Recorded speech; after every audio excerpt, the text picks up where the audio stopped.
Hello guys, welcome to back my channel. It's me ভাই MD Habib. আমি আছি তোমাদের সাথে, তোমাদের হাবিব ভাইয়া।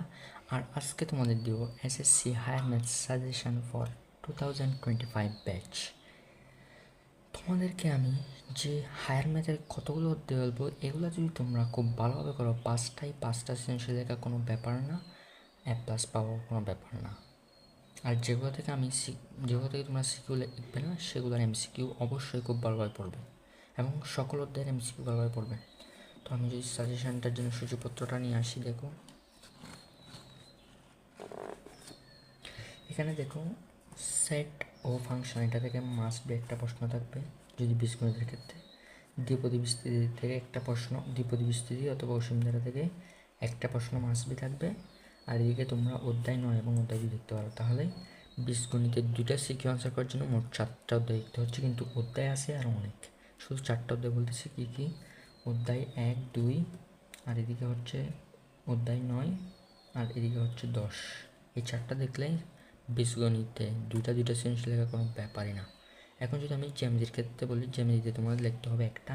তো তোমরা চাইলে অধ্যায় 3-4 করতে পারো। তো আমি জানি অনেক স্টুডেন্ট 3-4 অধ্যায়টা কঠিনের কারণে পড়ে না। তো আমি প্রিফার করবো ভেক্টর।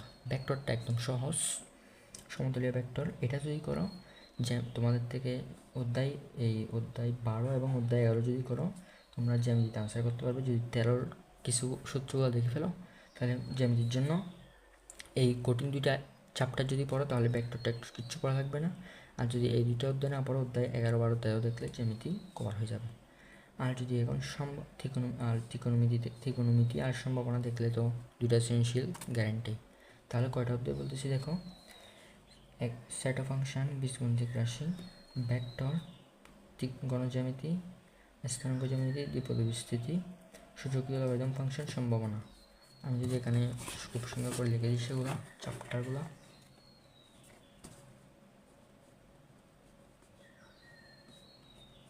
অধ্যায় 1, 2, তারপর আছে 9, 10।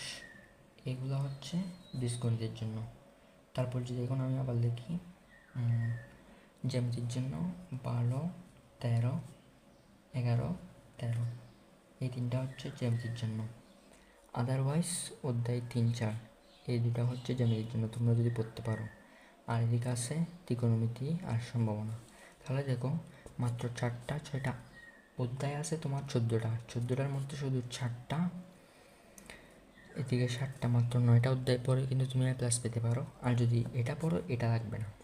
তাহলে হচ্ছে কত? 4, 6, 8টা, 8টা অথবা 9টা অধ্যায় পড়ে তুমি একটা ভালো রেজাল্ট আশা করতে পারো যদি ভালোভাবে পড়ো।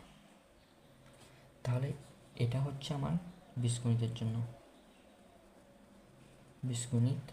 আর এটা হচ্ছে জ্যামিতি, এটাও কিন্তু জ্যামিতি, এটাও জ্যামিতি।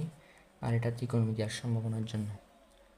তো মূলত এই অধ্যায়গুলো যদি তোমরা ভালোভাবে পড়ো, ইনশাআল্লাহ A+ কোনো ব্যাপার না। আর এই অধ্যায় ছাড়া যেগুলো বাকি আছে, সেগুলো থেকে এমসিকিউ মাস্ট বি করতে হবে, এবং প্রত্যেকটা অধ্যায় থেকে এমসিকিউ মাস্ট বি করলে A+ পাবো, কোনো ব্যাপার না। আসসালামু আলাইকুম রহমতুল্লাহি ওয়া বারাকাতুহু। যারা এখন আমার